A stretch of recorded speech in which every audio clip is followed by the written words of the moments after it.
नमो अरिहंताणं नमो सिद्धाणं नमो आयर्याणं नमो उवज्जायाणं नमो लोये सव्वसाहूणं एसो पंचनमुक्कारो સર્વ પાવપણાસણો મંગલાણમ ચ સવ્વેસિમ પડમમ હોઈ મંગલમ. શ્રાવિકાઓ માટે સ્પેશિયલ ટોપિક ઉપર આપણે વિચારણા કરવાના છીએ કે માસિક ધર્મ પાલનની મહત્તા. તો સ્ત્રીઓ જ્યારે અમુક વર્ષની થાય, મેચ્યોર થાય છે, તો ત્યારે તેમના શારીરિક હોર્મોનલ ચેન્જીસ જે પણ થાય છે અને એવરી મંથ એમને 4-5 દિવસો સુધી અશુદ્ધ અવસ્થા પ્રાપ્ત કરે છે તેઓ. તો એના ઉપર આપણે વિચારણા કરશું કે આપણા ધર્મમાં કેવી રીતે માસિક ધર્મનું પાલન કરવાનું શાસ્ત્રકાર ભગવંતોએ કહ્યું છે અને તેનું પાલન નહીં કરવાથી આપણને શું શું ભયંકર પરિણામો ભોગવવા પડે છે, તો એ પણ આપણે બધું જોવાના છીએ. તો હવે આ વિષય જે છે એના ઉપર સોશિયલ પ્લેટફોર્મ્સ ઉપર મોડર્ન દૃષ્ટિકોણ દ્વારા ઘણી ચર્ચા અને વિચારણા કરવામાં આવે છે કે માસિક ધર્મ તે તો સ્ત્રીઓના શરીરમાં નેચરલી થાય છે, નેચરલ પ્રોસેસ છે અને તેમાં કંઈ વાંધાજનક વાત નથી. એટલા માટે અમે મંદિરોમાં અવશ્ય જશું આ દિવસોમાં પણ. એ આપ બધાને તો ખ્યાલ હશે જ કે આવા બધા પોઈન્ટ્સની ચર્ચા વિચારણા ઘણી થઈ હતી, બરાબર, અને અનેક પ્રકારની દલીલો મુકાયેલી હતી.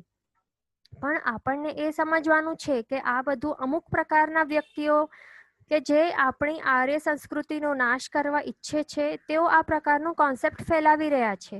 તો એમાં આપણને પડવાનું નથી, બરાબર.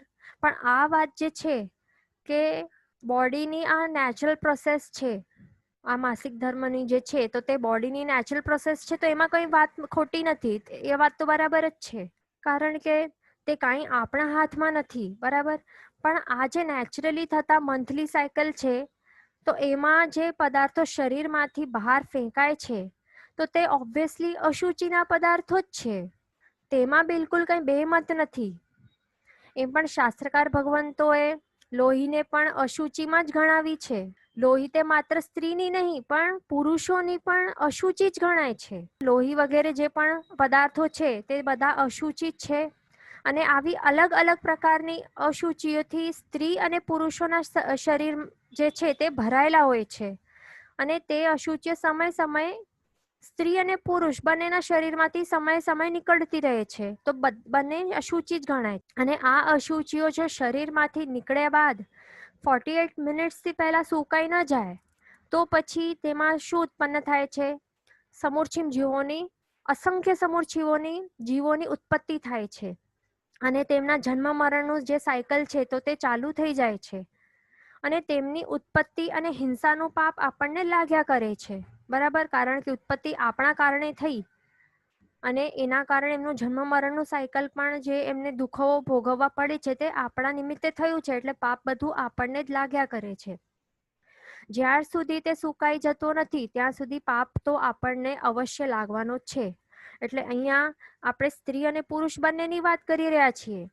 પુરુષોને જો સમજો કે શરીર ઉપર જો એમને વાગી જાય, સમજો કે એમને પણ વાગી જાય ને લોહી નીકળે એમને, તો અહીંયા તો એ પણ અશુચિ જ ગણાય છે. એટલે અહીંયા જે બુદ્ધિજીવો, જે મહિલાઓ જે વાત કરે છે કે સ્ત્રીઓને પુરુષ કરતા ઓછી માનવામાં આવે છે અને જેન્ડર ઇનઇક્વોલિટીની જે વાત કરતી હોય છે કે પુરુષોને તો મંદિરમાં જવા મળે છે તો માત્ર સ્ત્રીઓને માસિક ધર્મના દિવસોમાં કેમ નહીં વગેરે, તો એમનું આ પોઈન્ટનું ખંડન અહીંયા થાય છે. અહીંયા કંઈ જેન્ડર ઇનઇક્વોલિટીની વાત તો બિલકુલ આવતી નથી અહીંયા, બરાબર. કારણ કે જો આપણા ધર્મમાં જો પુરુષોને પણ શરીર ઉપર કંઈક જો વાગ્યું હોય અને એમના પગમાં લોહી અને પરુ જેવી અશુચિઓ જો નીકળતી હોય તો તેમણે પણ પ્રભુ પૂજા કરવાની ન હોય, એમને પણ મનાઈ કરવામાં આવેલી છે. એટલે અહીંયા કંઈ જેન્ડર ઇનઇક્વોલિટી જેવું કંઈ વાત આવતી નથી બિલકુલ પણ. પછી બીજું પોઈન્ટ પણ ઇમ્પોર્ટન્ટ છે કે માસિક ધર્મમાં જે સ્ત્રીઓને અશુદ્ધ અવસ્થા કહેલી હોય છે, તો એમાં પણ સોશિયલ મીડિયા પણ એના ઉપર બુદ્ધિજીવી મહિલાઓ કહેતી હોય છે કે એમસીમાં નિહાર કરતી વખતે લોહી જે કંઈ આવતી હોય તો તે કંઈ ગંદકી યુક્ત ન હોય. એમની એવી વિચારણા છે કે એ કંઈ ઇમ્પ્યોર નહીં હોય પણ એ ન્યુટ્રિયન્ટ્સ વાળી અને શુદ્ધ લોહી હોય છે, પણ તે કંઈ સાચું નથી. કેમ? કારણ કે એની સાથે એમાં કાંઈ માત્ર ન્યુટ્રિયન્ટ્સથી યુક્ત લોહી ફેંકાતી ન હોય, પણ ટિશ્યુ સેલ્સ હોય, લાઇનિંગ હોય છે, ટોક્સિન્સ પણ હોય છે અને બેક્ટેરિયા પણ નીકળતા હોય છે. અને તે પૂતગલો અશુચિ જ ગણાતા હોય છે, કારણ કે તેઓ અશુભ વર્ણ, ગંધ અને રસ અને સ્પર્શ અશુભ વર્ણ, ગંધ, રસ, સ્પર્શ ધરાવતા હોય છે. એટલા માટે તે અશુભ કહેવાય છે, અશુચિ ગણાય છે. અને આગળ શું થાય છે, એમનું ડિકમ્પોઝિશન એ થતું જાય છે. પૂતગલોનું આપણે જાણ્યું છે કે સડન ગલનની પ્રક્રિયા પૂતગલોની સતત સમય ચાલુ જ રહેલી હોય છે. બરાબર. હવે પૂતગલોનો સ્વભાવ તે પણ આપણે ક્લાસમાં ઘણી વખત સાંભળ્યું છે, આપણી ક્લાસમાં, કે પૂતગલ એટલે શું? પૂદ અને ગલ એટલે કે પૂરણ અને ગલન, એટલે સડન ગલન જેમાં ક્ષણે ક્ષણે સમય થતું રહે છે, તો તેને શું કહેવાય છે? તેને જ પૂતગલ કહેવાય છે. આ અશુચિ પદાર્થો જે આપણો શરીર છોડે છે ને આ દિવસોમાં, તેમાં પણ આવી જ પ્રક્રિયા સતત ચાલુ રહેલી છે. જે પણ સમજો, જે પણ નેપકિન વપરાયેલું હોય છે, તો તેમાં તે અશુભ પૂતગલો જમા થતા જાય છે ને, અને તેમાં આ ડિકમ્પોઝિશનની પ્રક્રિયા સતત ચાલુ રહેલી જ હોય છે. અને તે અહીંયા આપણને ફોટોમાં દેખાય છે કે આ બધા ડિકમ્પોઝિશનની પ્રક્રિયા કોણ કરે છે? બેક્ટેરિયા કરે છે. એટલે કે જે પણ જીવો હોય છે, નાના નાના જીવો, તે આ જે અશુચિ નીકળતી હોય છે તેનું ડિકમ્પોઝિશનનું પ્રોસેસ એમનું ચાલુ જ રહેલું હોય છે. તો તે પ્યોર કેવી રીતે ગણાય? અને બીજું, મેઇનલી તો પૂતગલના પોતાના સ્વભાવના કારણે એ સડન ગલનની પ્રક્રિયા તો ચાલુ જ હોય છે, પણ બીજું કારણ આપણે જોયું કે બેક્ટેરિયાના કારણે પણ તે થાય છે. તો હવે શરીરમાંથી નીકળેલા બેક્ટેરિયા તો તે અશુચિ પદાર્થોમાં રહેલા હોય જ છે, અને તેઓ આ ડિકમ્પોઝિશન પ્રોસેસ હજી ફાસ્ટ કરે છે. અને વળી એમ જ આવી અશુચિઓમાં બીજા નવા અસંખ્ય સમૂર્છિમ જીવોની અને સમૂર્છિમ પંચેન્દ્રિય જીવોની પણ ઉત્પત્તિ ચાલુ થઈ જાય છે, તે અલગ. એટલે વિચારો કે આ 4-5 દિવસોમાં કેટલા પ્રમાણમાં અશુદ્ધ અવસ્થામાં આપણે શરીર રહેલો હોય છે. તો કેમ? કારણ કે નેપકિન પણ આપણી સાથે જ રહેલું હોય છે ને ઘણા કલાકો સુધી, એટલે અશુચિ પદાર્થો આપણી સાથે જ ઘણા કલાક સુધી રહેલો હોય છે. તો એટલા માટે જ આ દિવસોમાં સ્ત્રીઓને અશુદ્ધ અવસ્થામાં છે તેમ કહેવાય છે. પછી બીજી વાત, આપણે પૂતગલોની વાત આગળ કરીએ. જે અશુચિના પૂતગલો શરીરમાંથી નીકળી રહ્યા છે, તો તેમાં પૂતગલોમાંથી જે પૂતગલો નીકળી રહ્યા છે, તો એ પૂતગલોમાંથી પૂરણ અને ગલનની પ્રક્રિયા પણ ચાલુ છે. પણ ગલન એટલે શું? ગલનની પ્રક્રિયા એટલે શું?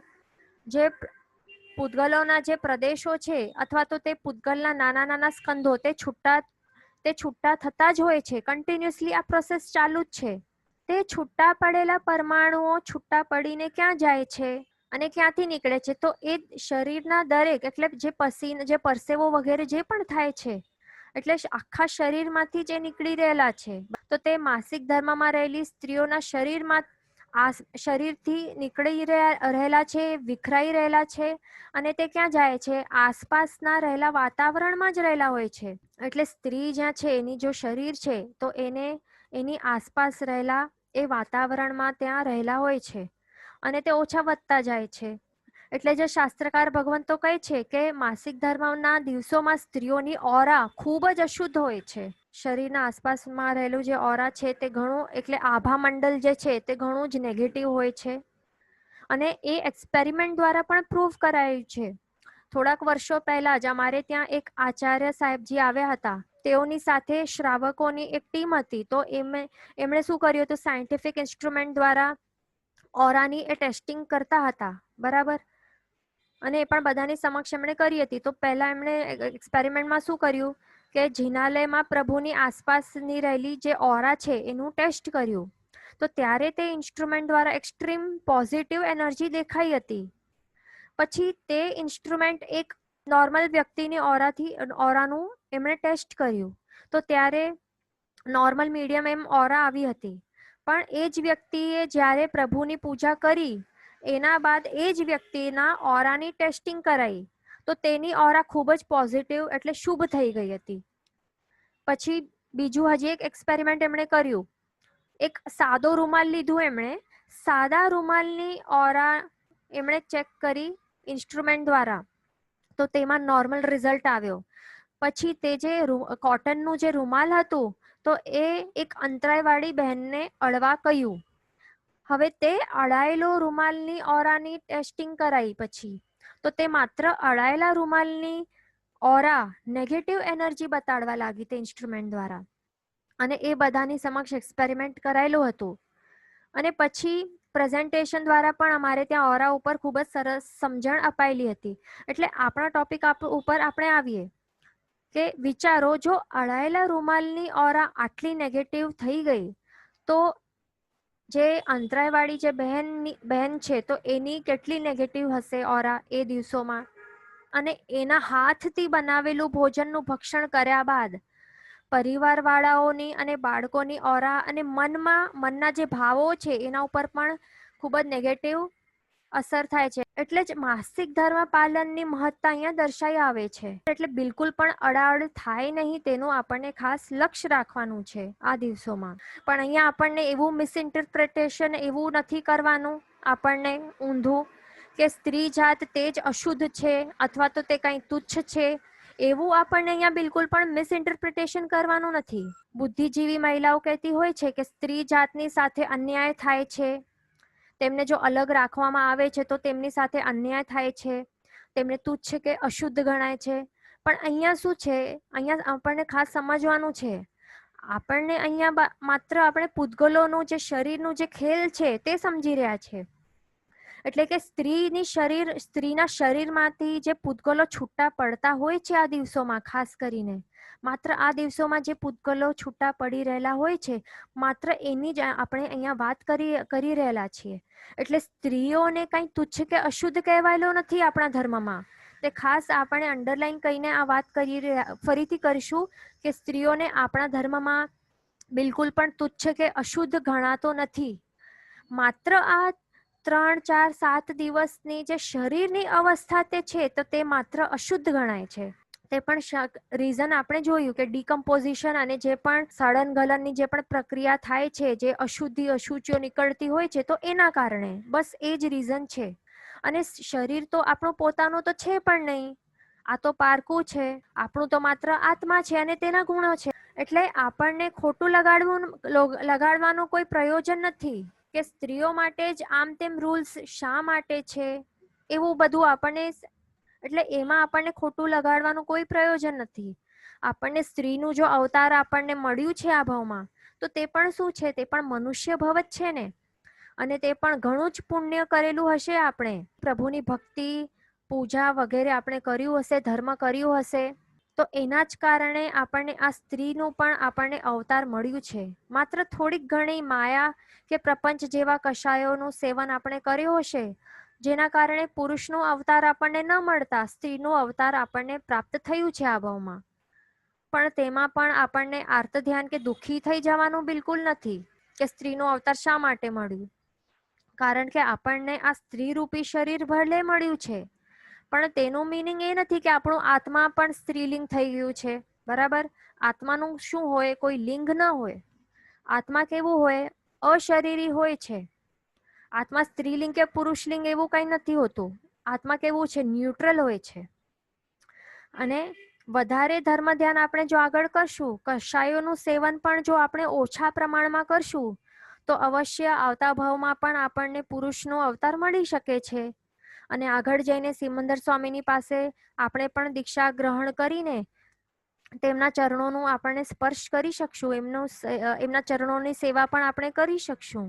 પણ સ્ત્રીપણું પણ કાંઈ અસક્ષમ નથી. આ અવસરપીણી કાળમાં જ સૌથી પ્રથમ મોક્ષપદ પામનારા કોણ હતા?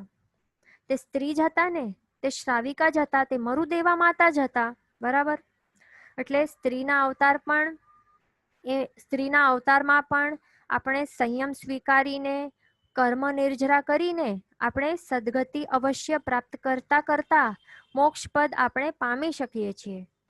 એટલે અહીંયા આપણને આપણા કરેલા કર્મના હિસાબે આપણને તે પ્રકારના, એટલે જેવો કર્મ કરેલું છે તો એ પ્રકારે એ હિસાબે આપણને શરીર રૂપી સામગ્રી પ્રાપ્ત થાય છે. અને આ શરીર પણ એ શું છે, સામગ્રી તો છે, બીજું શું છે? આત્માનો વિકાસ કરવા માટે આ શરીર એ એક સાધન રૂપે આપણને પ્રાપ્ત થયું છે. તો કોને કેવું સાધન સામગ્રી પ્રાપ્ત થાય છે? તો એ શેના ઉપર ડિપેન્ડન્ટ છે? જેનું જેવું કર્મ નિર્જરા હશે કે જેવી રીતે જેનું પુણ્ય વધારે હશે તો તેને વધારે સક્ષમ શરીર અને શરીરની સાથે અમુક પ્રિવિલેજીસ પણ સાથે સાથે મળતા હોય છે, તે મળી જાય છે. હવે પુરુષનું શરીર જો મળે છે, જો વધારે પુણ્ય કરેલું હોય અને કશાયનું સેવન થોડું ઓછું હોય તો પુરુષનું શરીર મળે છે અને એની સાથે સાથે શું પ્રિવિલેજીસ મળતા હોય છે? એમને શારીરિક બળ વધારે મળતું હોય છે થોડુંક, અને તેમણે આવા અંતરાયના દિવસો ફેસ કરવા પડતા નથી. પણ જો ઓછો પુણ્ય અને અમુક પ્રકારના કષાયોનું સેવન આપણે જો કર્યું હશે તો એના કારણે આપણને સ્ત્રીનું શરીર અને થોડાક એની સાથે ઓછા પ્રિવિલેજીસ મળતા હોય છે. બસ આટલું જ ફરક છે. જેમ કે આપણને શારીરિક બળ એ આપણને ઓછું મળે છે અને સાથે સાથે મેઇન તો શું આપણને અડે છે? અંતરાય આપણને દર મહિને આવીને આપણને અટકાવે છે. હવે અહીંયા અંતરાયના દિવસો આવે છે તો તરત જ આપણી ધાર્મિક પ્રવૃત્તિઓ પર અલ્પ વિરામ લાગી જાય છે થોડા દિવસો માટે. તો તેમાં નિમિત્ત કોણ બને છે? તો તે તો માત્ર આપણા પોતાના કરેલા કર્મો જ છે.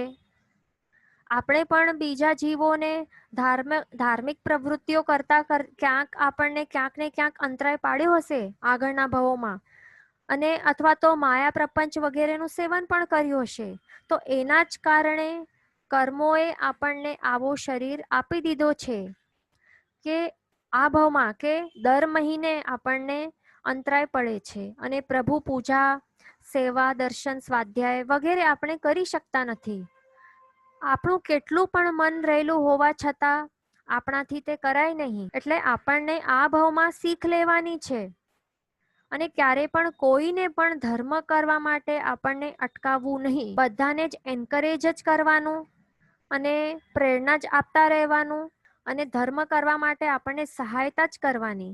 આપણા પરિવાર વાળા પણ સહેલાઈથી ધાર્મિક પ્રવૃત્તિઓ કરી શકે એના માટે આપણને એમને અનુકૂળતા પ્રદાન કરતા આપવાનું. સહેલાઈથી બધા ધર્મ કરી શકે એના માટે આપણને શું કરવાનું? અનુકૂળતા પ્રદાન કરવા માટે તત્પર બનવાનું.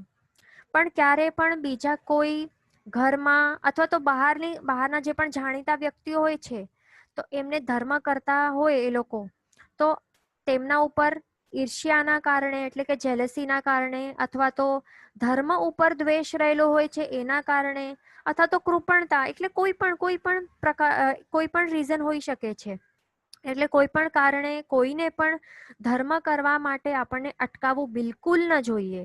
નહીં તો અંતરાય કર્મો એવા બંધાય, એવા અંતરાય કર્મોનું બંધ થાય અને પછી આપણને પણ આવા અંતરાયના દિવસો આવતા રહે, એટલે સ્ત્રીપણું આપણને પ્રાપ્ત થાય અને અંતરાયના દિવસો આવતા રહે અને ધર્મનું લાભ ન થાય. ભલે કેટલું પણ આપણું મન રહેલું હોય પણ અંતરાય કર્મ એ નડતું રહે અને પરિસ્થિતિ તે પણ ધર્મ કરવા પ્રતિકૂળ બની જાય. એટલે આપણને આ પ્રકારનું આત્મચિંતન કરવાનું એ પણ અંતરાય દિવસોમાં આપણને ખાસ બેસીને આ પ્રકારનું આત્મચિંતન કરવાનું કે મેં શું શું પાપ કરેલા હશે, શું અંતરાય પાડેલો હશે કે મને આ અંતરાયના દિવસો ફેસ કરવા પડે છે મારા લાઈફમાં. એટલે આવી રીતે આપણને ધર્મ ધ્યાન આત્મચિંતન કરવા માટે બેસવાનું અને પોતાના કરેલા પાપોનું સંસ્મરણ કરતા કરતા પ્રાયશ્ચિત કરવાનું અને કર્મ નિર્જરા પણ થતી જાય છે. એટલે આ 3-4 દિવસો જે છે તો એમાં બેસીને શું કરવાનું? આવી રીતે આપણને ધર્મ ધ્યાન કરવા બેસવાનું, આત્મચિંતન કરવા બેસવાનું, એનાથી પણ કર્મ નિર્જરા થઈ શકે છે. અહીંયા સુધી આપણે જોયું કે માસિક ધર્મના પાલનમાં ક્યાંય પણ જેન્ડર ઇનઇક્વાલિટીની વાત તો આવતી જ નથી. કારણ કે પુરુષોને પણ જો પગમાં વાગી જાય, લોહી અને પરુ એમને પગમાંથી જો નીકળતા જાય તો તેઓ પણ દેરાસરમાં પ્રવેશી નહીં શકે. પછી જો સમજો કે હાથ કે શરીરના બીજા અંગોમાં એમને લોહી કે પરુ જો નીકળતા હોય તો પછી તેઓ પણ પ્રભુ પૂજા કરી નહીં શકે. કારણ કે તે શું છે? તે પણ અશુચિ છે. અને આપણા પરમાત્મા અને આપણું જિનાલય તે કેવું છે? એક પરમ પવિત્ર સ્થાન છે કે જેમાં ઘણા જ જીવો આવીને ધર્મ સાધના કરતા હોય છે અને પોતાનું આત્મકલ્યાણ તેઓ સાધતા હોય છે.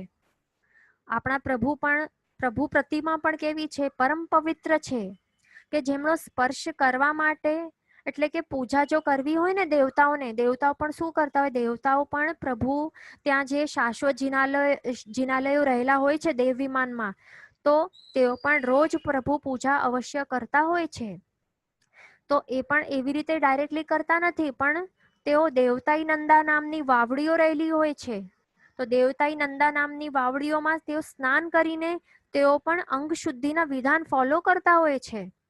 હવે આપણને તો ખ્યાલ છે કે દેવતાનું શરીર તો વૈક્રિય શરીરથી બનેલું હોય છે ને, એટલે આપણા જેવું મનુષ્ય જેવું શરીર નથી, ઔદારિક નથી, પણ વૈક્રિય પૂતગલોથી એમનું શુદ્ધ એવું શરીર હોય છે, તેજસ્વી અને અતિ શુદ્ધ પૂતગલોથી બનેલું એમનું શરીર હોય છે. એટલે 7 ધાતુઓથી રહિત હોય છે, છતાં તેઓ પણ આ અંગ શુદ્ધિનું વિધાન ફોલો કરતા હોય છે. તો આપણને પણ તે અશુદ્ધ અવસ્થાના આજે 4 દિવસોમાં જિનાલય તો નહીં જવાય, પણ 7 દિવસો સુધી પ્રભુ પૂજા પણ આપણે કરી નહીં શકાય. તો આ જ રીઝન છે. પણ શુદ્ધ થયા પછી 7 દિવસો પછી જ પ્રભુ પૂજા થઈ શકે છે. અહીંયા ક્વેશ્ચન આવેલું છે કે પુરુષને જો પરુ નીકળતું હોય તો તેઓ દર્શન કરવા જઈ શકે. હવે જો પગમાં એવી જગ્યાથી નીકળતું હોય કે ચાલતા ટાઈમ, હવે ત્યાં તો આપણે સોક્સ કે પણ આપણે કાંઈ પહેરી નહીં શકીએ, તો પગમાંથી એવી જગ્યા જો નીકળતી હોય કે ત્યાં દેરાસરની જે ભૂમિ છે તો તે અશુદ્ધ થઈ જાય, તો એ નહીં ચાલે. એટલે એમને પણ ઘરે રહેવાનું જ્યાં સુધી પરુ અને લોહી એ નીકળવાનું બંધ ન થઈ જાય ત્યાં સુધી. પણ જો શરીરના બીજા ભાગોમાં નીકળતું હોય તો ત્યારે પ્રભુ પૂજા તો બિલકુલ એ લોકો પણ નહીં કરી શકે. એટલે અહીંયા કાંઈ આપણને સમજવાનું કે આપણા ધર્મમાં કાંઈ પણ ઇનઇક્વાલિટી જેવું કાંઈ પણ નથી. રૂલ્સ ક્લિયર છે કે અશુદ્ધ અવસ્થામાં જિનાલય એટલે પ્રભુને સ્પર્શ તો બિલકુલ નહીં કરી શકાય, બહારથી દર્શન પણ કરી શકે છે. હવે એક ક્વેશ્ચન અહીંયા છે કે વ્હાઇટ ડિસ્ચાર્જમાં કેન વી ડુ પ્રભુ પૂજા? તો હવે અંતરાયના દિવસો હોય તો એ દિવસો છોડીને રોગાદિકના કારણે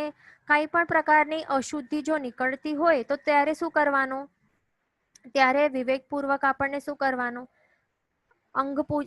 શુદ્ધિ કરી લેવાની, સ્નાન જળ દ્વારા આપણને સ્નાન કરી લેવાનું અને દર્શન કરવાનું, પણ પ્રભુ પૂજા નહીં કરવાની. જ્યારે શુદ્ધ અવસ્થા હોય ત્યારે જ આપણાથી પ્રભુની અંગ પૂજા કરાય. અહીંયા ક્વેશ્ચન છે કે so when we get upset, sad or in anger, our aura is negative, so can we go to દેરાસર? તો અહીંયા આપણે શું કહી રહ્યા છે કે જે અંતરાયના જે દિવસો છે ને, તો એની અંદર અશુભ વર્ણ, ગંધ અને રસ અને સ્પર્શ વાળા પૂતગલોનું સતત, એટલે ઘણા જ અતિ અશુભ વર્ણ, ગંધ, રસ, સ્પર્શ વાળા પૂતગલોનું કન્ટિન્યુઅસ સતત રેડિયેશન નીકળતું હોય છે સ્ત્રીઓના શરીરમાંથી. તો એના કારણે વાતાવરણને એ દૂષિત કરે છે. જે આપણો જિનાલય છે તો તેનું જે ઓરા છે અને ત્યાં જે વાતાવરણ છે તે અતિ શુભ વર્ણ, ગંધ, રસ, સ્પર્શ વાળા પૂતગલોથી ભરાયેલું હોય છે.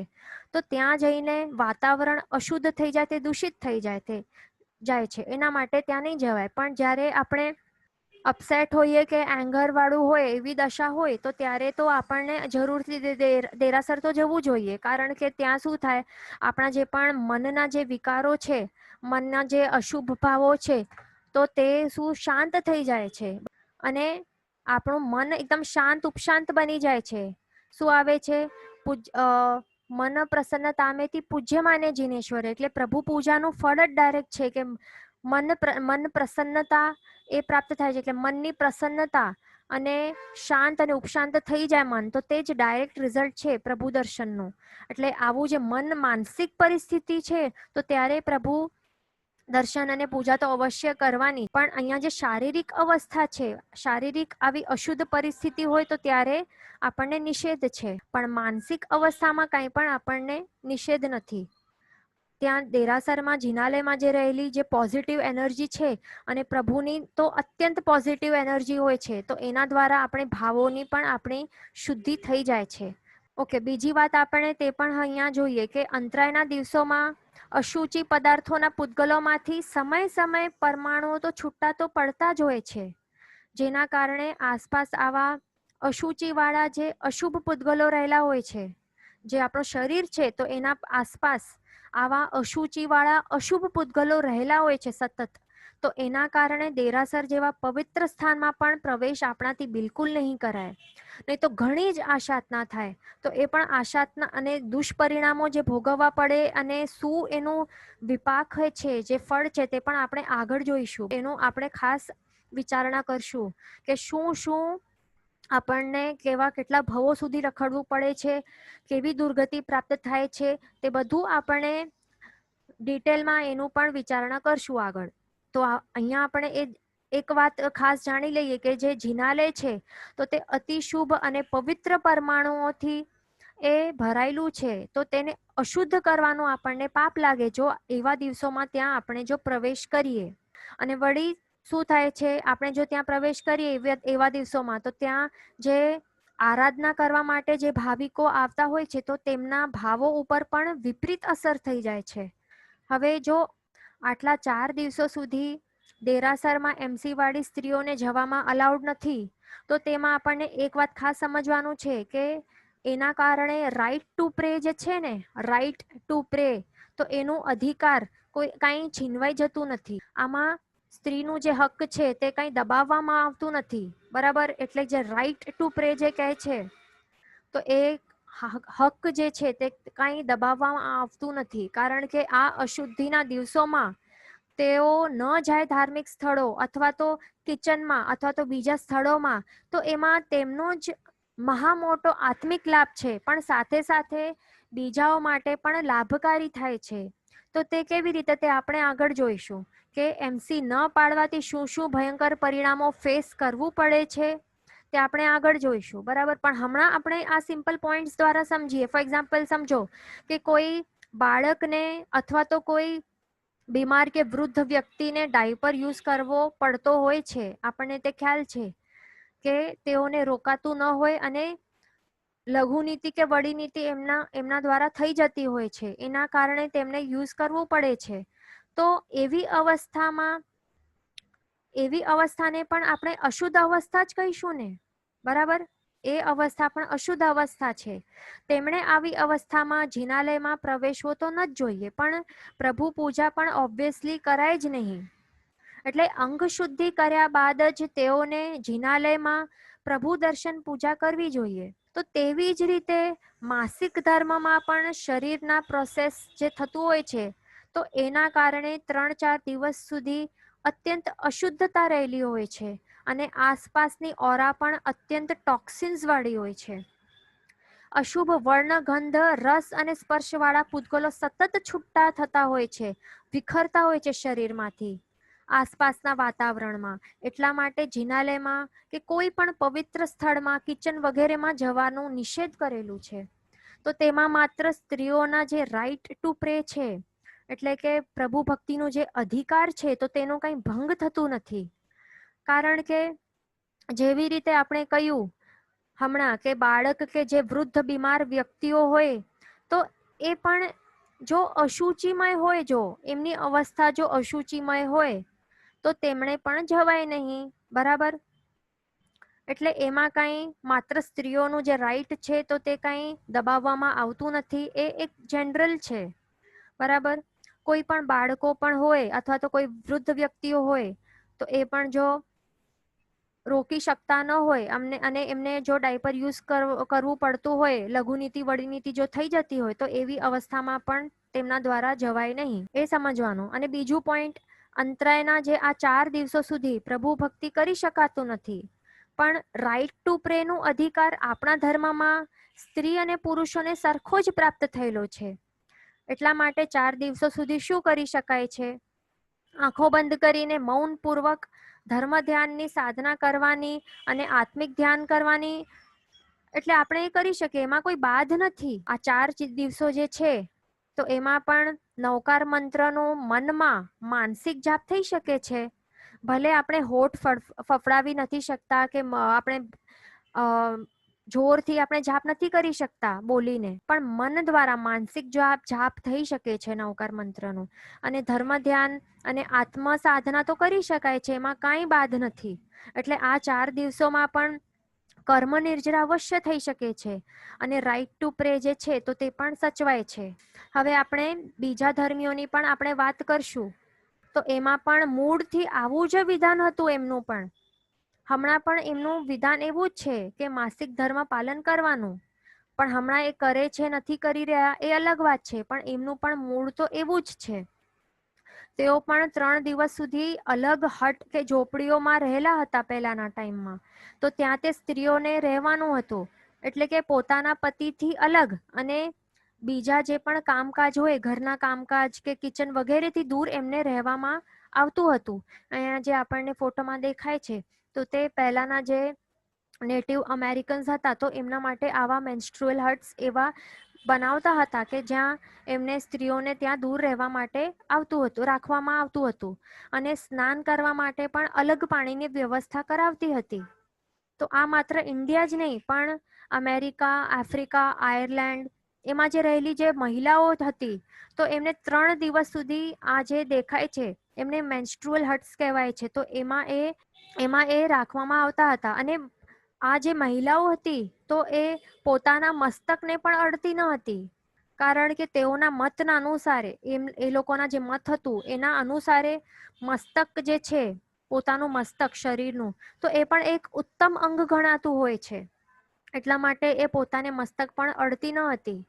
પછી અહીંયા જે આપણને ફોટોમાં અહીંયા દેખાય છે, આ નેપાલ, ભૂટાન, સિક્કિમ આ વગેરે જે કન્ટ્રીઝ છે, આ જે એરિયાઝ છે, તો ત્યાં પણ એવા પ્રકારનું જ ફોલો થતું હતું. આ પ્રકારનું મેન્સ્ટ્રુઅલ હટ્સ અહીંયા બનાવવામાં આવતા હતા. અને એ દિવસોમાં નાના બાળકોને પણ સ્તનપાન નહીં કરાવે, પણ એમને શું આપે, ગાયનું દૂધ એવું એવી રીતે આપતા હતા. અને બાળકોને એવી રીતે ગાયના દૂધ ઉપર બાળકોને રાખતા હોય છે. વળી ન્યુઝીલેન્ડમાં શું કરતા હતા, ન્યુઝીલેન્ડમાં તો સ્ત્રીઓના એવું એમનું મત હતું કે સ્ત્રીઓના ચાલવાથી અને એમના સ્પર્શથી તેમના શરીરનું ઝેર ચારે તરફ ફેલાઈ ન જાય, તો તેના માટે એમને અલગ અદ્ધર રાખવામાં આવતું હતું. એટલે અહીંયા આપણને ફોટોમાં જે રીતે દેખાય છે એવી રીતે, એટલે ઉપર એવી રીતે બંધાવવામાં આવતું હતું જે પણ હટ્સ કે જે પણ હતું તે ઝોપડી કે જે પણ.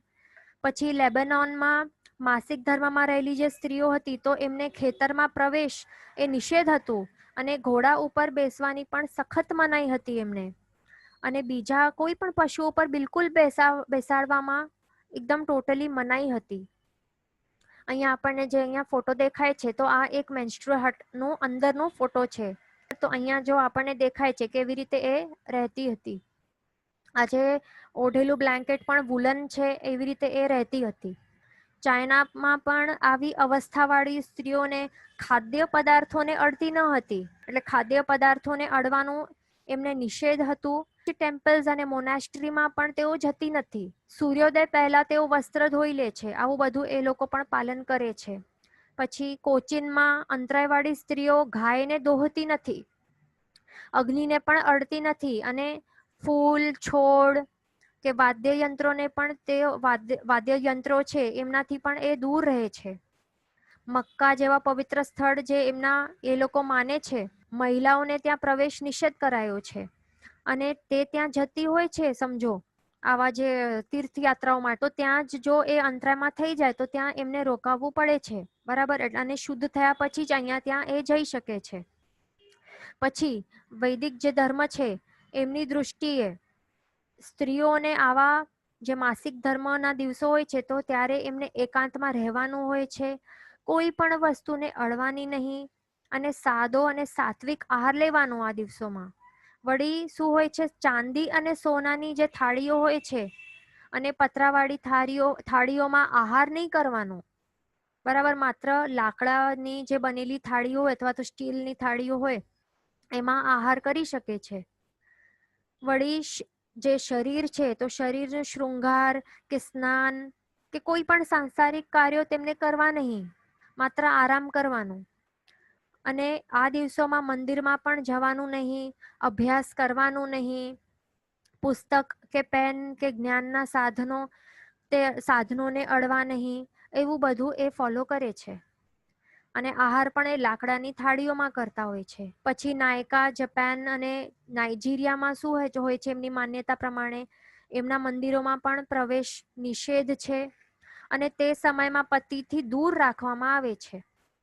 પછી ક્રિશ્ચિયાનિટીની વાત કરીએ તો ક્રિશ્ચિયાનિટી ધર્મમાં પણ એ લોકો શું માને છે વાળ ધોઈને સ્નાન કરીને શુદ્ધ થવાનું વિધાન હોય છે. પછી યહૂદી ધર્મમાં શું છે? યહૂદી ધર્મમાં એવી માન્યતા છે કે ધાન્ય, ફર્નિચર અને રૂપિયા અને સોનું ચાંદી એ પણ બિલકુલ અડાય નહીં. શું શું ન અડાય? સોનું ચાંદી જેવા ઉત્તમ જે મેટલ્સ છે, જે રૂપિયા છે, ધાન્ય એટલે કે ખાદ્ય પદાર્થો છે અને ફર્નિચર છે, તેઓ જો ભૂલથી અડાઈ જાય, એટલે અંતરાયવાળી સ્ત્રી જો ભૂલથી આ બધી વસ્તુઓને જો અડી જાય તો તેને ડાયરેક્ટ અગ્નિથી એ વસ્તુઓને બાળી નાખે છે યહૂદી ધર્મમાં. એવો કટ્ટર પાલન એ કરતા હોય છે. પછી મુસ્લિમ ધર્મની વાત કરીએ તો એની દૃષ્ટિથી માસિક ધર્મમાં રહેલી સ્ત્રીઓ એમને નમાજ પડવાની સખત મનાઈ છે અને 7 દિવસ સુધી એમને અલગ રહેવાનું હોય છે. નમાજ બિલકુલ એ વાંચી શકતા નથી. બીજા ગામોમાં પણ જે અંતરાયવાળી સ્ત્રીઓને પુરુષથી અલગ રાખવામાં આવતું હતું અને એમ એટલે બીજા ગામોમાં એ શું માન્યતા હતી કે પુરુષ જો ચાલી રહેલું હોય છે રસ્તામાં તો પુરુષના આગળ જે રસ્તો હોય છે ને, તો એને રસ્તો કાપવા માટે પણ આ અંતરાયવાળી બહેનોને નિષેધ હતો, કારણ કે એમની માન્યતા પ્રમાણે એને અપશુકન ગણાતું હતું. અને જે અંતરાયવાળી સ્ત્રીની નજર જો પડી જાય તો તેને પણ એમની જે નજર હોય છે ને, તો એ નજરને પણ એ સારું નથી માનતા હતા. એના કારણે એમને એકદમ અલગ રાખવામાં આવતું હતું. એમની માન્યતા પ્રમાણે સ્ત્રીની જો નજર પણ પડે ને, આ માસિક ધર્મવાળી સ્ત્રીની નજર પણ જો પડે ને, તો એનાથી એમની માન્યતા હતી કે ઝેર ફેલાઈ જાય છે, એવી એમની માન્યતા હતી. પછી 1820માં એક સાયન્ટિસ્ટ એસઆઈ યસિફ નામનો એક સાયન્ટિસ્ટ હતો. તો એમના દ્વારા એક એક્સપેરિમેન્ટ કરાયેલું હતું. તો એમના દ્વારા એમણે શું જણાવ્યું હતું કે માસિક ધર્મમાં આ જે સમય છે, તો એ સમયમાં સ્ત્રીના શરીરમાંથી એક મેનોટોક્સિન નામનું એક ઝેરી પદાર્થ એટલે એક ટોક્સિન નીકળે છે. એટલે સ્ત્રીનું જે શરીર છે એમાં એમનો જે પરસેવો છે, જે સ્વેટિંગ થાય છે, તો એ પરસેવામાંથી અને અશુચિમાંથી એક મેનોટોક્સિન નામનું એક એવું ઝેરી પદાર્થ ઉત્પન્ન થાય છે કે જે 100 ડિગ્રી ટેમ્પરેચર ઉપર પણ જો એને ગરમ કરવામાં આવે ને, તો પણ તે નાશ પામતું નથી. અને આ ટોક્સિન જે છે, તો એની અસર અનેક રોગો ઉત્પન્ન કરી શકે છે. અને એટલા જ માટે અંતરાયવાળી સ્ત્રીના હાથથી બનાવેલી રસોઈથી એનું ભક્ષણ કરવાથી એસિડિટી કે અલ્સર્સ કે બીપી કે હાર્ટ એટેક વગેરે જે રોગો છે એ ધીમે ધીમે ઉત્પન્ન થતા જાય છે. અને એમના દ્વારા એમણે એટલે આ પ્રૂફ પણ કરાયેલું હતું. એ લોકોએ ઉંદર ઉપર પણ પ્રયોગ કર્યો હતો. ઘણા રોડેન્ટ્સ કહેવાય ને, રોડેન્ટ્સ એટલે કે ઉંદર, તો ઉંદર ઉપર પણ એમણે પ્રયોગ કર્યો હતો અને એના દ્વારા એ ઉંદરો પણ મૃત્યુ પામ્યા હતા. એટલે આ જે અશુચિના ભક્ષણથી એ ઉંદરો પણ મૃત્યુ પામ્યા હતા. પછી બીજું સાયન્ટિસ્ટ છે પ્લિની, એના દ્વારા શું એટલે એના એક્સપેરિમેન્ટ દ્વારા એણે શું જોયું હતું કે માસિક ધર્મવાળી સ્ત્રીની ઉપસ્થિતિમાં દારૂ હોય છે ને, તો એ મદિરા એ પણ બેસ્વાદ બની જાય છે અને કેટલાક વૃક્ષોના ફળો પણ પડી જાય છે. વળી કેટલાક ફૂલો પણ કરમાઈ જાય છે. વાસણો ઉપર જંગ કે કાટ જલ્દીથી લાગી જાય છે. સાકર પણ કાળી પડી જાય છે. અને રેશમ છે ને, રેશમ કેટલું મુલાયમ હોય છે, તો રેશમમાં મુલાયમતા એ ઘટી જાય છે. અત્તર જે હોય છે, તો અત્તરની સુગંધ પણ ઘટી જાય છે. એ બધું એમણે પ્રૂવ કર્યું હતું. અને વળી અથાણામાં પણ ફૂગ વગેરે લાગી જાય છે. તો એટલા જ માટે France, Germany, England, Syria, Italy આવા જે દેશો છે, તો એમાં આવા પ્રકારની જે ફેક્ટરીઝ છે, જેમ કે અત્તરવાળી જે ફેક્ટરીઝ હોય, પરફ્યુમ્સ વાળી ફેક્ટરીઝ કે રેશમવાળી કે આ જે ફૂલ છે કે વૃક્ષો છે, એના બાજુમાં એમને આવા બિલકુલ મનાઈ કરવામાં આવેલી હતી. અને એવા જે કારખાના છે, ઉદ્યોગોમાં આવી બહેનોને એન્ટ્રી પણ નિષેધ હતી આવા દિવસોમાં 4 દિવસો સુધી. એટલે સ્ત્રીઓને 4 દિવસ સુધી આરામ આપવામાં આવે છે. આગળ બીજા સાયન્ટિસ્ટ SL સિકમ નામના જે સાયન્ટિસ્ટ હતા બીજા, તો એ શું કહે છે કે અંતરાયવાળી બહેનોનો સ્પર્શ સમગ્ર જીવસૃષ્ટિ ઉપર ભયંકર પરિણામ લાવે છે. તે સ્ત્રીના પસીનામાંથી જે નીકળતો, આપણે જે કહ્યું ને મેનોટોક્સિન નામનું જે ટોક્સિન છે, મેનોટોક્સિન, તો એ પસીના એ દિવસોમાં રહેલી સ્ત્રીના પસીનામાંથી એ નીકળે છે. તો એ પસીનામાંથી નીકળતા જે રજકણો છે તો અતિ ઝેરી અને વિસ્મય હોય છે. એના કારણે આ સ્ત્રીઓને આ દિવસોમાં ક્યાંય પણ સ્પર્શ કરવા માટે નિષેધ કરાયેલું છે. આપણે કહીએ ને કે સ્પર્શ અહીંયા અડાઅડ નહીં કરવાની, તો તેનું આ જ રીઝન છે.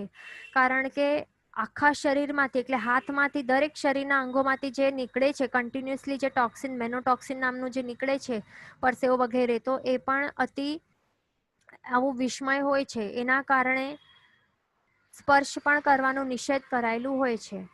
વળી જર્મની અને અમેરિકા જેવા દેશોના જે ડોક્ટર્સ છે તેઓ પણ અંતરાયવાળી સ્ત્રીનું ઓપરેશન કરતા નથી એ દિવસોમાં, અને એવી સ્ત્રીઓની હાજરીમાં પણ આંખના ઓપરેશન કરાતા નથી. તો હવે આપણે જાણી લીધું કે કન્ટ્રીઝની વાત, કે એમની માન્યતાઓ શું છે અને એ લોકો કેવી રીતે પાલન કરતા હોય છે. તેઓનું પણ આ જ વિષયમાં આવી જ માન્યતા પહેલાના કાળમાં રહેલી હતી, ધરાવતા હતા. હમણાં પણ એ માને છે, પણ ફોલો કેટલું કરે છે. હમણાં તો દરેક ધર્મમાં એ ફોલો કરવાનું ઓછું થઈ ગયું છે, પણ ઘણા હજી પણ ફોલો કરે છે. જે બરાબર ફોલો કરે છે તે તો કરે છે. પણ હવે આપણે એ જોઈએ કે આપણો જૈન ધર્મ શું કહે છે આ વિષય ઉપર, તે આપણે જાણીશું. તો જૈન ધર્મની દૃષ્ટિએ ઠાણાંગ સૂત્રમાં બહેનોએ માસિક ધર્મના 72 કલાક સુધી, એટલે કે 3 દિવસ સુધી ઘરનું કોઈ પણ કામ કરવાનું નહીં, ક્યાંય પણ અડવાનું નહીં. કયા સૂત્રમાં? ઠાણાંગ સૂત્રના હિસાબે, બરાબર. અને ધર્મના કોઈ પણ ઉપકરણો, એટલે કે પૂજાના કોઈ પણ જે ઉપકરણો છે, કે કપડાં છે, કે કોઈ પણ ચીજો વસ્તુઓ છે, એમને અડવાનું નહીં. નહીં તો તે પાછા વાપરી નહીં શકાય, બરાબર. અને પ્રતિક્રમણ જે છે તો તે 4 દિવસ સુધી કરાય નહીં.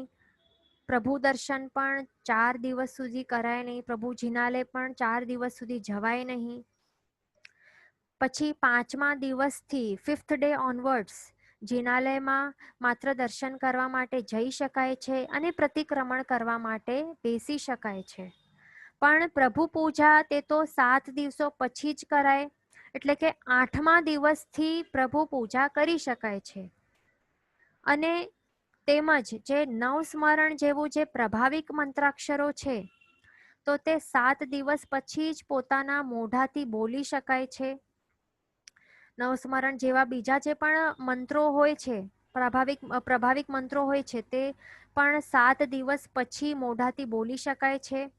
પછી પણ જે બીજા જે સાદા સૂત્રો હોય છે, જેમ કે ઇર્યાવઈ સૂત્ર છે, તો તે 5 દિવસથી 5, એટલે 5th ડે ઓનવર્ડ્સ એ બોલી શકાય છે.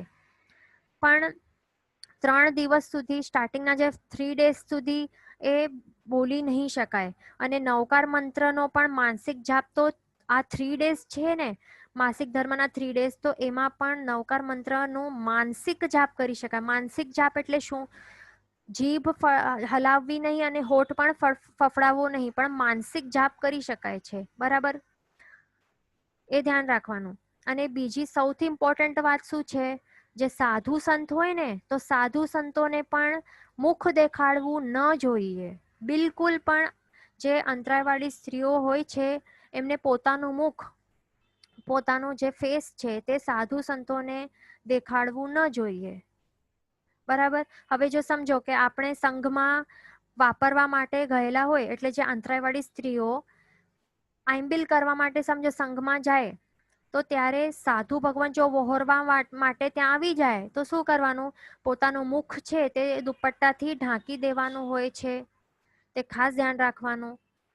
અને ઘરમાં પણ સમજો આપણે રહેલા હોય, અંતરાયવાળી સ્ત્રીઓ રહેલી હોય ઘરમાં, અને ઘરમાં વહોરવા માટે આવે તો અંદરના રૂમમાં ચાલ્યા જવાનું. પણ તેમણે ધ્યાન રાખવાનું ખાસ કે આડ આપવાની નહીં, અને એમને વહોરાવવું તો બિલકુલ નહીં જોઈએ, અને મુખ તો બતાડવાનું પણ નહીં, એ પણ ખાસ ધ્યાન રાખવાનું. એમસીમાં રહેલી સ્ત્રીનું મુખ જે છે તો તે જો જોઈ લે કોઈ, તો 1 આંબિલનું પ્રાયશ્ચિત આવે છે. અને એમસીમાં રહેલી સ્ત્રી સાથે વાત કરવાથી કેટલું પ્રાયશ્ચિત આવે છે ખ્યાલ છે? 5 આયંબિલનું પ્રાયશ્ચિત આવે છે. હજી આગળ શાસ્ત્રકાર ભગવાન તો એ પણ કહે છે કે આવા દિવસોમાં અભ્યાસ કરાય નહીં. અહીંયા ક્વેશ્ચન આવેલું છે કે મોબાઈલ યુઝ કરાય, તો મોબાઈલ પણ યુઝ કરાય નહીં. કેમ? કારણ કે એની અંદર લખેલું હોય છે, આપણે ટેક્સ્ટ મેસેજ ટાઈપ કરીએ તો એ બધું શું છે, આપણે ટચ કરીએ ને સ્ક્રીન ઉપર તો તે પણ જ્ઞાન છે ને. ABCD જે પણ QWERTY જે કીબોર્ડ છે તો તે પણ જ્ઞાનના અક્ષરો છે, તો તે પણ સ્પર્શ નહીં કરાય. અને એની અંદર જે ફોટોઝ રહેલા હોય, સાધુ ભગવંતોના પણ ફોટો રહેલા હોય, સાધ્વીજી ભગવંતોના કે ભગવાનના કે જિનાલયોના પણ ફોટા રહેલા હોઈ શકે છે, તો એ બિલકુલ અડાય નહીં અને એ પણ યુઝ નહીં કરાય. બરાબર? નહીં તો ઘણા જ કર્મોનું બંધ થાય છે. જ્ઞાનાવરણીય કર્મોનું ભાર કર્મનું બંધ થાય છે. અહીંયા ક્વેશ્ચન છે કે 5-6 ડેઝ ન જઈ શકીએ જો અશુચિ નીકળતી હોય તો હવે એમાં શું છે, 4 ડે સુધી પ્રભુ દર્શન બિલકુલ નહીં કરાય. 5th ડે ઓનવર્ડ્સ જિનાલયમાં જઈ શકાય છે. પણ જો 5th ડેમાં અને 6th 7th ડેમાં પણ જો અશુચિ જો નીકળતી હોય છે તો એ દિવસોમાં, એટલે એ રોગાદિકના કારણે એ કહી શકાય. બરાબર? રોગાદિકના કારણે 5th 6th ડે 7th ડેમાં પણ જો નીકળતી હોય અશુચિ, તો ત્યારે શું કરવાનું? બરાબર, અંગ સ્નાન જળ દ્વારા અંગ શુદ્ધિ કરવાની, સ્નાન કરવાનું, અને અંગ શુદ્ધિ કર્યા બાદ માત્ર દર્શન કરવા માટે જિનાલયમાં જઈ શકાય છે. એક ક્વેશ્ચન છે કે if we are in derasar and suddenly one gets MC there, તો શું કરવાનું? ઓન ધ સ્પોટ નીકળી જવાનું. અને પછી શું કરવાનું? આપણને મેન તો શું કરવાનું? હવે આપણને ડેટ્સ તો ખ્યાલ જ હોય છે કે કયા ડેટ્સ ઉપર ક્યારે થવાનું છે, આપણે અંતરાયમાં ક્યારે થવાના છે, એક અંદાજો આવી જાય છે કે કેટલાકનું એક દિવસે બે દિવસે આગળ થતું હોય, તો એ દિવસો કેલ્ક્યુલેટ કરી લેવાના. 1-2 દિવસ આપણને લાગે કે 1-2 દિવસ જલ્દી થઈ જતા હોઈએ છે, તો 1-2 દિવસ પહેલાથી જ દેરાસરમાં જવાનું નહીં, એ અવોઇડ કરવાનું. તો આવા પ્રકારનો દોષ લાગી એટલે આપણે બચી શકીએ કે ત્યાં જ થઈ જાય તો શું કરવાનું? પછી દોષ તો આપણને લાગવાનો જ છે. જો આપણે એમસીમાં ત્યાં થઈ ગયા તો દોષ તો આપણને ભારે દોષ તો લાગવાનો જ છે. અને પછી શું કરવાનું? શુદ્ધ થયા બાદ શું કરવાનું? જે ગીતાર્થ ગુરુ ભગવંત હોય છે એમના પાસે આપણને પ્રાયશ્ચિત અવશ્ય માંગવાનું. આપણું મૃત્યુ થયા પહેલા જો આપણે આ પ્રકારનું જો આપણાથી દોષ થઈ ગયું હોય, તીર્થ સ્થળોમાં અથવા તો દેરાસરમાં જિનાલયોમાં જો આવું થઈ ગયું હોય, અથવા તો પ્રભુ પૂજા કરતી વખતે પણ જો આવું થઈ ગયું હોય, એમસીમાં જો આપણે થઈ ગયા હોય, તો શું કરવાનું?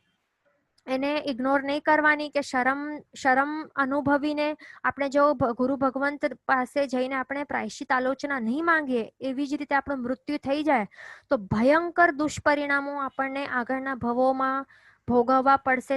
અને એમાં આપણને શું કરવાનું, એમાં પણ ઉપાયો બતાવે છે શાસ્ત્રકાર ભગવંતો કે જે જિનાલય છે એનું પણ શુદ્ધિ કરવી જોઈએ.